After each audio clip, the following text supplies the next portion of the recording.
Bom dia a todos. Bom dia à mesa e já é boa tarde. Meu nome é Maria Páscoa, sou quilombola de Salvaterra e vim aqui nesse debate, nesse fórum, né, para tentar compreender e discutir aqui nesse momento como é que nós somos racializados, como a professora Zélia falou, e como é que também nós não somos chamados para vir fazer esse debate aqui. Como é que a academia, no momento que vai discutir desenvolvimento sustentável e includente, não nos chama para vir para uma mesa, para trazer a nossa voz, para trazer aquilo que nós pensamos, porque o desenvolvimento, quando ele chega para nós, povos e comunidades tradicionais, quando vem o discurso do desenvolvimento, nós já trememos na base, nós já ficamos desesperados, porque toda vez que o desenvolvimento chega para nós, é no sentido do massacre. Nós não temos outro sentido sobre desenvolvimento que não seja o sentido do massacre. Quando chega uma total engenharia lá do Canadá, sei lá de onde, e coloca um projeto de prospecção de petróleo lá no nosso litoral, no Marajó, a gente fica desesperado e nós não somos consultados por isso. Nós não somos ouvidos, eles só ouviram nas consultas públicas o povo da Resex. Os povos quilombolas ficaram de fora do debate. Nós tivemos que entrar com ação no Ministério Público para garantir sermos ouvidos. Tá? Quando chegam os projetos de arrozais lá, também nós não somos consultados. Os quilombos de lá do Marajó estão sendo cercados mais ainda pelos projetos do agronegócio. E nós não somos ouvidos. Tá? As vozes que chegaram aqui, nossas aqui nas falas, são as vozes que a ciência trouxe, nossa, mas nós não fomos ouvidos. Tá? Então, é esse o meu sentido, é essa a minha fala aqui neste momento.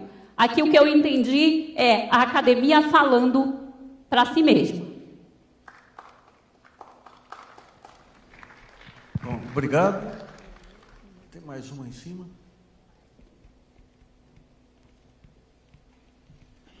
Primeiramente, eu me sinto, em parte, já contemplado pela fala dela em relação a petróleo. Queria botar um pouco desse contexto também aqui. A Universidade Federal do Pará, digamos assim, num contexto bem geral, ela participa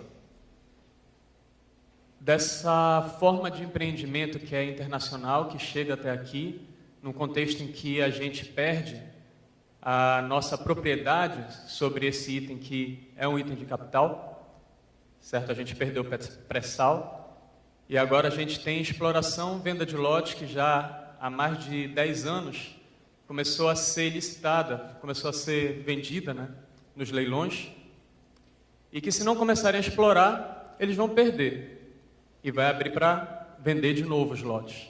Então a gente agora está começando essa exploração internacional. E a gente tem a Total, francesa, junto com a Queiroz Galvão, junto com a British Petroleum, vindo para cá para explorar.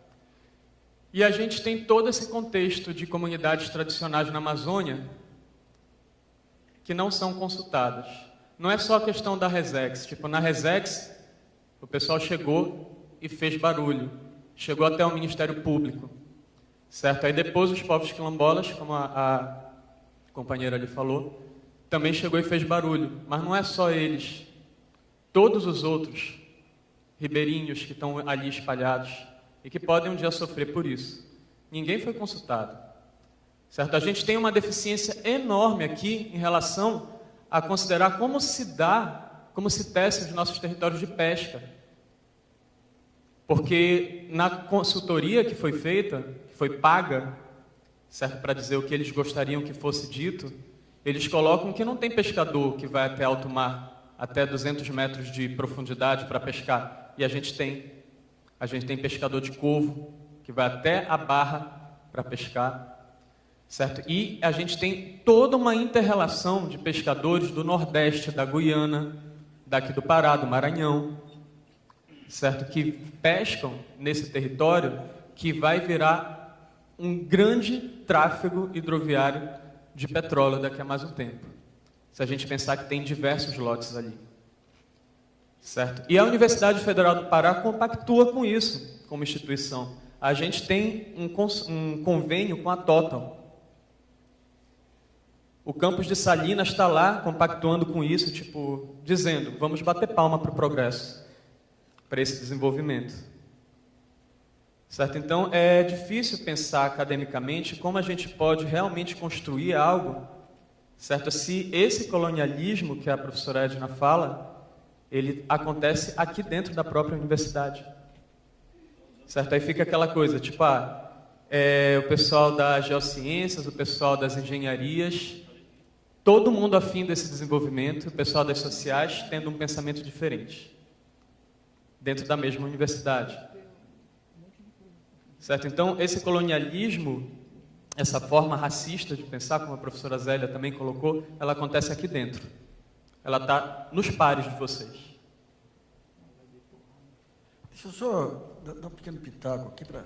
Quando você olha as políticas públicas que foram... Os ministérios sociais no tempo do Lula, que, de repente, a Dilma, nessa fase final, ela reduziu os ministérios sociais.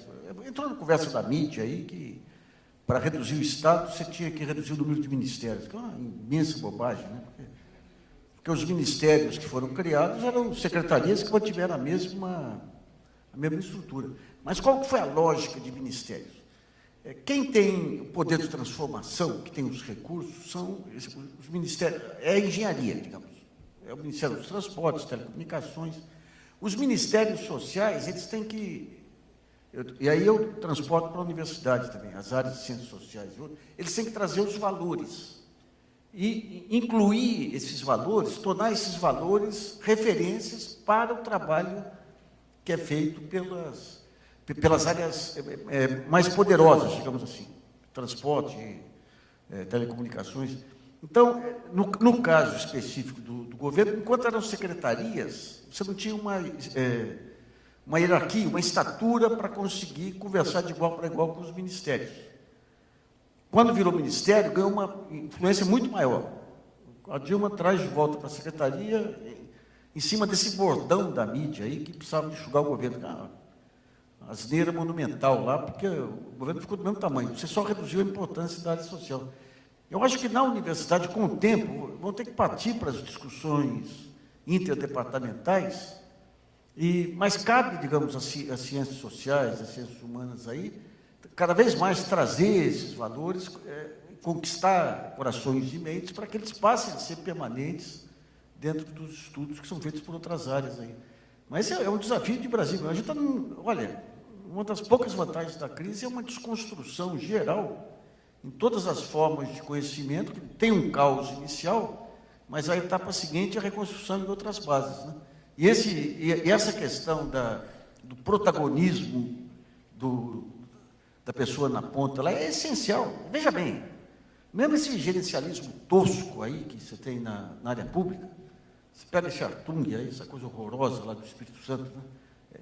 Todo esse gerencialismo é baseado numa visão de mídia, uma visão de mercado, que o bom gestor... Veja bem, o bom gestor é o que faz mais com o mesmo. O que faz mais com o mesmo. Aqui, o bom gestor é o que gasta menos e faz menos. Então, você não tem... Quando você pega as empresas, se for para ficar no gerencialismo, as empresas têm que ter foco no cliente. Eu sou bom se o cliente tem essa percepção. O serviço público não tem esse foco. Então, você pega o Espírito Santo, é o cara mais moderno em termos de gestão, de repente estoura uma crise de segurança pública, pega os indicadores de educação, Então, de alguma forma, essa questão dos valores, elas têm que começar a se sobrepor. Tem que começar a se sobrepor, mas dentro de uma visão muito mais estruturante, que é o seguinte: a participação não é do consumidor, do cidadão, não é mais meramente eu gosto ou não gosto, mas tem que ouvir em todas as etapas. Esse é um valor que eu achei que estava consolidado aí quando terminou o governo Lula, lá, e acabou se esvaindo por conta desse autoritarismo que o próprio Gessé deu essa visão do racialismo, que é o que está ocorrendo efetivamente. Mas a participação de todos, ele passa a ser um elemento central nessa reconstrução democrática que se virá após o terremoto aí. Bom, tem mais... Bom, então nós vamos... Não, né? Então nós vamos fazer... Onde?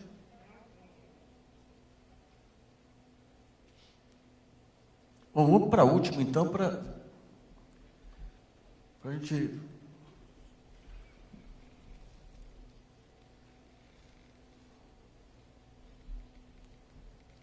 Bom dia a todos. É um prazer imenso ouvi-los. A professora Sônia Magalhães, ela citou, num dos slides dela, ela colocou e falou sobre os modelos predadores e os projetos degradantes. Alguns anos atrás, eu lendo uma carta que a minha avó deixou para que seus netos soubessem do que tinha acontecido com as águas aonde ela tomava banho e lavava roupa, juntamente com todas as lavadeiras, a qual eram vizinhas dela em Marabá, e no rio Itacaiunas, hoje poluído, degradado, pelo falso desenvolvimento que trouxeram ao nosso estado. Há muitos anos atrás, eu lembrei-me que esses modelos predadores, esses modelos que vinham como desenvolvimento para sustentar o nosso povo e tirarmos da miséria, e desses projetos degradantes, ou melhor, que se tornaram degradantes quando vieram com a promessa de desenvolvimento sustentável. Hoje, a professora citou notoriamente, né, a mineração. É verdade.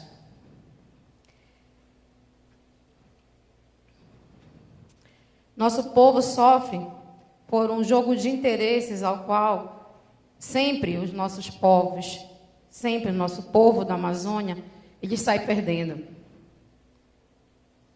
Esses atos etnocidas, que muitas vezes os que estão lá em cima não se importam da forma que deviam, é o que mais dói entre todos nós. Porque é um único sangue aqui. É um sangue único de todos nós, misturado. Espero realmente que todas as vezes que a gente se reúna, porque por mais que eu integralmente tenha ouvido aqui uma quilombola falar, eu ainda não posso unicamente, flor minha, flor da nossa terra, a nossa alma, dizer que isso aqui sempre vai ficar só entre nós.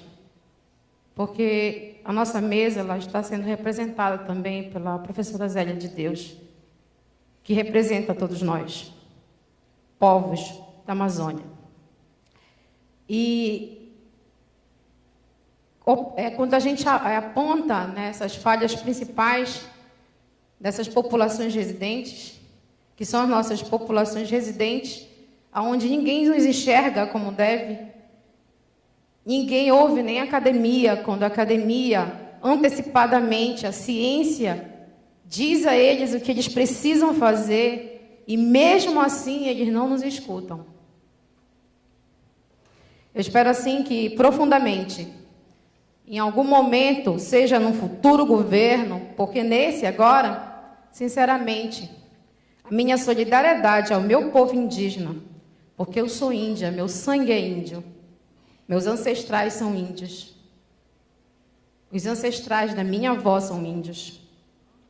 Espero que venham de verdade ainda um governo que olhe para esta terra chamada Pará da forma que nós precisamos, não de uma forma destruidora, como nós ainda nos encontramos há décadas. Obrigada. Muito bom, pessoal. Então, nós vamos fazer agora um intervalo para o almoço e voltamos às 2 horas. Obrigado.